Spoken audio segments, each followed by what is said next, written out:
and festive evening one and all. If you're new here, hi, I'm Nika and I make videos about philosophy, politics and neurodiversity, all from an autistic leftist perspective. So click on the subscribe button for more of that kind of stuff direct to the device of your choice. Boba is of course here for his fans. We're in the middle of a 5-part series on alienation and identity, in which I'm going to show that neoliberal capitalist life is alienating in new, exciting and terrifying ways. But also that maybe we had more control over things than we might have realised. If you think that things like this are a good addition to the collective knowledge of humanity, then I would sincerely appreciate your support over at Patreon, because I would absolutely love to be able to keep doing this. And I won't be able to if you don't. If you haven't already, I recommend you go and watch parts 1 and 2, or this will just be really confusing. So go to the description with you in which they are linked. Part 3, the evidence. We're going to start the sciencey episode with a story, because it's Christmas and why not? Once upon a time, there was a young and eager grad student called Lisa. Lisa wanted to understand how emotions work. She designed an experiment to find out how low self-esteem can cause depression and anxiety. Unfortunately, after 8 experiments and 3 years of work, poor Lisa was unable to show a clear link between them. She had failed, was clearly not cut out to be a scientist, and began to question her life choices. Then, one day, Lisa noticed something strange. All 8 of her seemingly flawed experiments had failed in the exact same way. Her test subjects couldn't even tell the difference between feeling anxious or depressed. And then it hit her. Lisa hadn't failed, but had discovered something remarkable. Now, with a PhD, Dr. Lisa set out to revolutionise our understanding of emotions and to smash commonly held assumptions. Dr. Lisa had an arch nemesis, you see, the classical view. The classical view wanted everybody's emotions to fit into neat and tidy categories. It wanted all emotions to look and feel the same. And worse, the classical view liked nothing more than spreading the belief that to act emotionally was bad, and that the correct way to act was rationally, using our rational brains. The classical view had grown powerful over the decades and wrought injustices and bad psychology wherever it went. It had permeated academia, law and order, corporate and personal life. Dr. Lisa's first plan of attack was to prove that the studies supporting the classical view were bad studies with bad methodology. She and her team did this easily. They proved that emotions don't all look and feel the same. This discovery led to a scientific journey, the likes of which few had seen, culminating in Dr. Lisa's brand new theory, which would, finally, defeat the classical view once and for all. The theory of constructed emotion was born. Emotions are not inbuilt universal reactions to the environment, as the nasty classical view would have us believe, but are unique experiences formed through each person's individual environment's history and experiences. And all those words like happy, sad, and scared, those are concepts which we made up and are not as universally understood as we thought. Nobody can detect emotions in another person, said Dr. Lisa. Not me, not you, not a jury or a sonograph, not artificial intelligence or the most well-trained psychologist on the planet. We make a guess.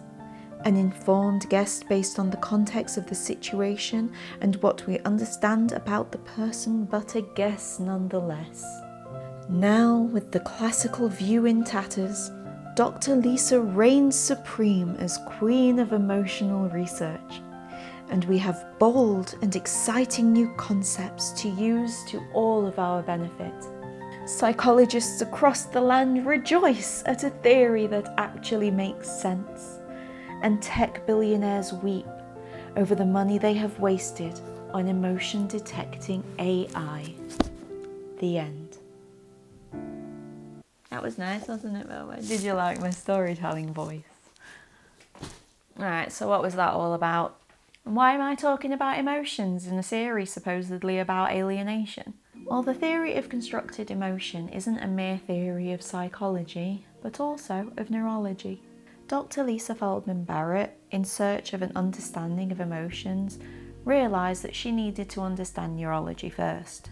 And while our emotions aren't just things what live inside our brain just waiting to react to stuff, the way our brains work are key to understanding our experiences of them, and also key to understanding what on earth I'm on about with all this alienation business. See, a central claim to Barrett's work is that the foundation of all human experience, yes, I said all human experience, can be described using three concepts. Interoception. This is how our brains know what's going on and how to manage our body budgets. That's like how much energy we need to use, or what hormones are released and when. That's like the brain's main job, keeping us alive, and it uses interoception to do that. Affect. This is like a summary of our body budget. It's like how we feel at any given time. I made a graphic to illustrate it. There's no emotions here, just physical feels. All animals experience affect such as this. Concepts and experience. Now we're getting to the interesting bit. Concepts and experience is how our brain makes sense of interoception and affect. Brains use the experience we have acquired and the concepts we have learned to issue simulations and predictions on what to do next. In my video on facial expressions, I illustrated experiential blindness, which is when the brain gets all confused by the sense data it's receiving due to a lack of corresponding experience and concepts.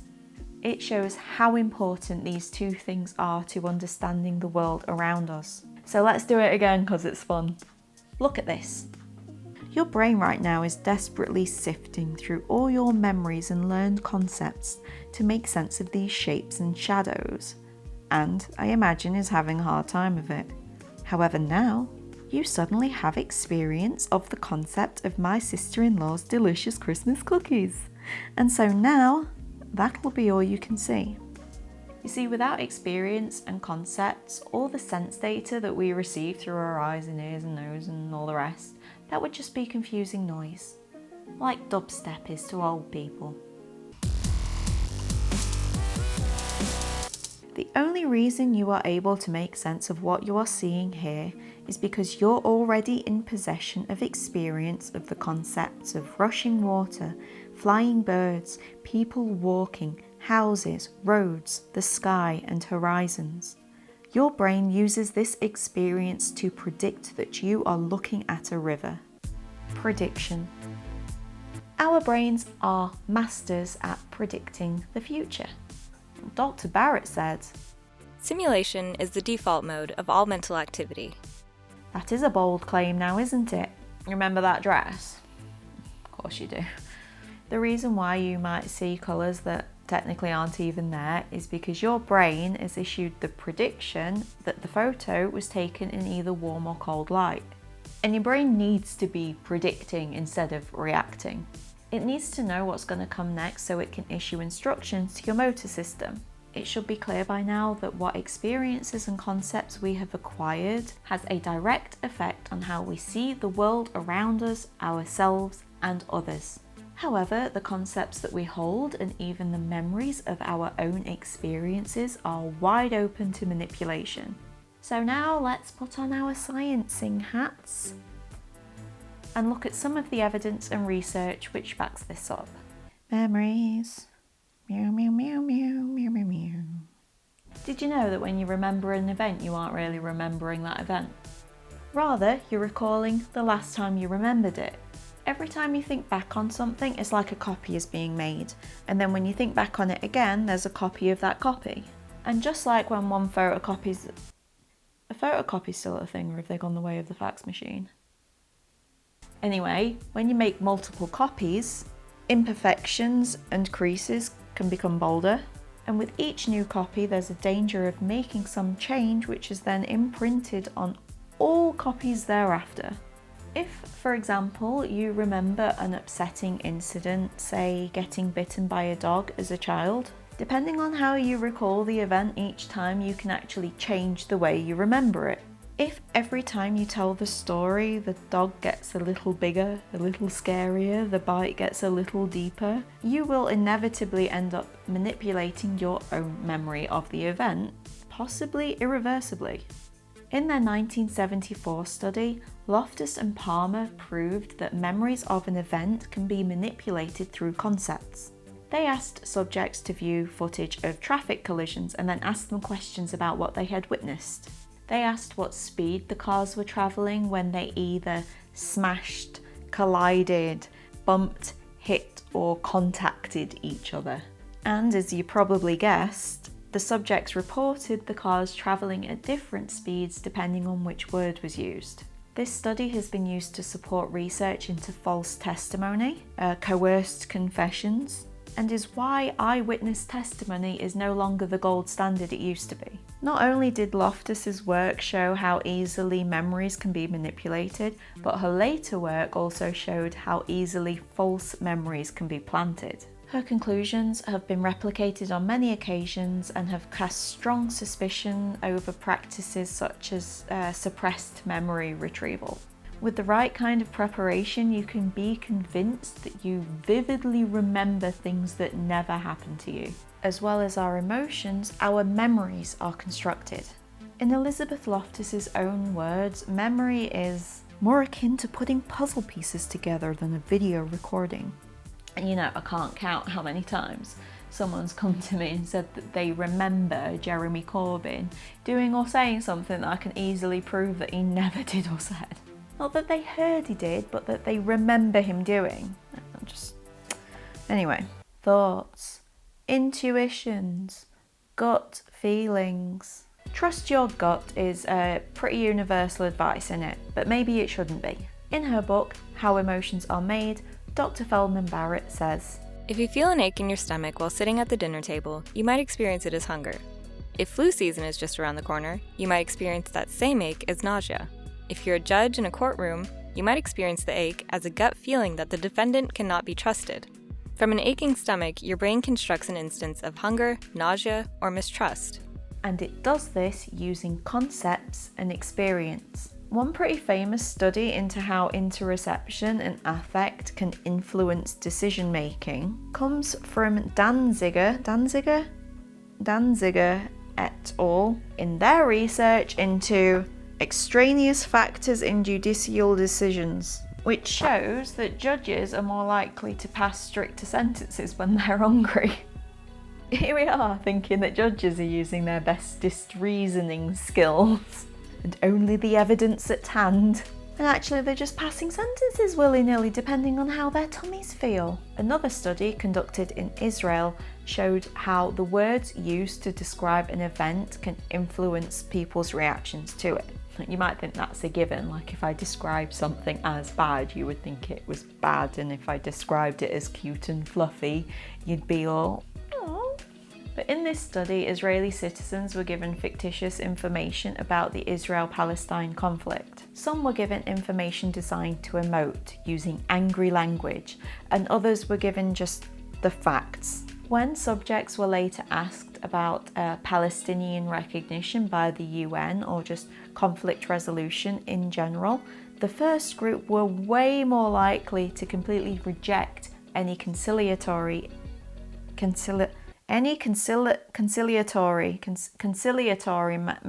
measures. Conciliatory.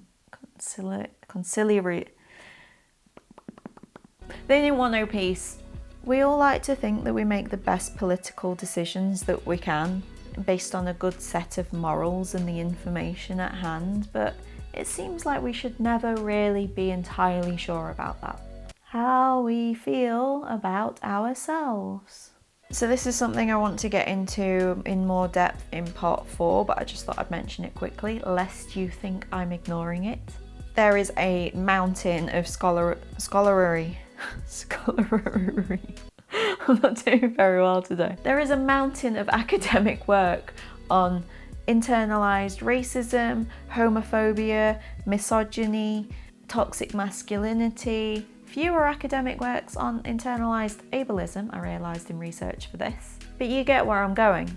The concepts which those around us and society at large use to define us can ultimately end up being how we define ourselves. We all know this is true, but now we can ground it in neurology as well as psychology. Physiological reactions and processes. So enough of the mental, or what about the physical? No discussion of aspects of self is complete without mention of our meat sacks, is it? The concepts we use to think about stuff can have an observable, physical effect. For example, one study by researchers at Yale and Arizona State Universities show that the way we metabolize food can be influenced by how healthy we think it is. For example, if two people eat the same baked good, if one is told that they are eating a decadent cupcake and the other is told that they are eating a healthy muffin, they will metabolize them differently despite no nutritional differences. As the authors of the report, Mind Over Milkshakes, concludes, these findings suggest that the psychological mindset of sensibility while eating may actually dampen the effect of ghrelin. Ghrelin being a hormone produced in the gastrointestinal tract, which is often known as the hunger hormone. This is an intriguing addition to the growing literature supporting the mindset's pervasive, yet often unexpected, influence on physiological states. Fascinating stuff, innit? Like if I just convinced myself that this is actually a cheesy slice of pizza, and I'd feel like I've been to Pizza Hut after eating it. That's not what they're saying. Food aside, I'm not here to give you dieting tips. I'm here to convince you that the world is killing us. Hey, sign up to my Patreon today for more reasons to be paranoid. In her book, Dr. Barrett gives an example of someone who lives in a dangerous neighbourhood. Every evening they're serenaded by gunshots, sirens, glass breaking. The police helicopters overhead is constant noise, and every knock at the door could be a danger. Remember when I talked about prediction and body budgets and all that way back when? Well, your brain is constantly trying to anticipate your body's needs. It needs to know how to budget your resources like oxygen, water, salts and hormones and stuff. It's pretty darned good at it. However, mistakes do happen. Like, say you're in a heated online debate. You're sitting at home, all comfy cozy, but your brain might be issuing enough adrenaline and cortisol to prepare you to pure drop Classic Lib 69 to the ground. And that's fine. We tend to get over wee prediction errors like that pretty quickly. Sustained prediction and budgeting errors though, then we're talking about something that can severely impact your overall health. If your brain keeps issuing bad predictions, then your body budget remains out of step with your actual needs. Then, because you feel like absolute crap, your immune system kicks in, and that can cause inflammation, which is usually a good thing when you need it, but not so much when you don't. Constant stress that we would expect to see in someone that lives in a neighbourhood like I just described, that would result in unnecessarily high levels of cortisol. And too much cortisol for too long can make inflammation worse. And this can have a very negative impact on your metabolism, your circadian rhythm, your energy supply, any chronic pain you might have. And it can affect the brain too, which can make you feel depressed, distracted. It can harm your memory and your critical thinking skills. And it can even kill neurons. And this brain-based inflammation causes a vicious cycle, because while it's all inflamed, it's basically crap at doing the prediction thing, which, as we remember, is its main job, and how we manage to stay alive. Dr. Barrett speculates that the inflammation caused by malfunctioning predictions of a stressed out brain can be a significant factor in a number of medical conditions, such as diabetes, heart disease, depression, insomnia, memory disorders, and dementia, and it can speed up the growth rate of cancer. Don't get scared though, it's Christmas. Yeah. Look at Boba, don't be scared. I bring you a snoozy kitten, along with the terrifying information that the world is trying to kill us. In the next part of this series, I will be looking at how we can mitigate this harm. And luckily, it's things that we can start doing even before the revolution.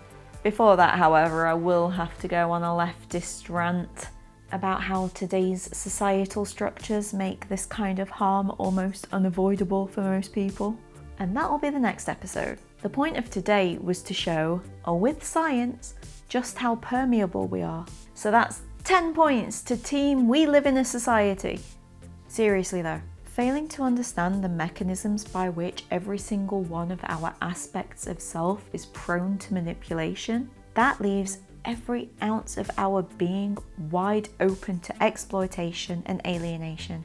And I want that not to be. Thank you very much to Chill Goblin and Leslie from Less Exploitable for lending their voices for this episode. Their channels and socials are linked in the description, so you best get subbing. Also sub to me if you're not already, because come on. Thank you so much for watching. I'll be back in the new year with part 4, where I'll be highlighting some of the more specific ways our physiology is being used against us. But you will be seeing more of me before then, as I'm working on a holiday treat, which I hope to get out in that weird week between Christmas and New Year's that doesn't even seem real. As ever, come follow me on things. I'm back on Facebook. They let me back on. So I have a page and everything. Please do a like all over the like button and share this widely. Have a wonderful and safe holiday season, and I will see you next time. Say bye-bye. People like you more than they like me, don't they? Yes. Rightly so.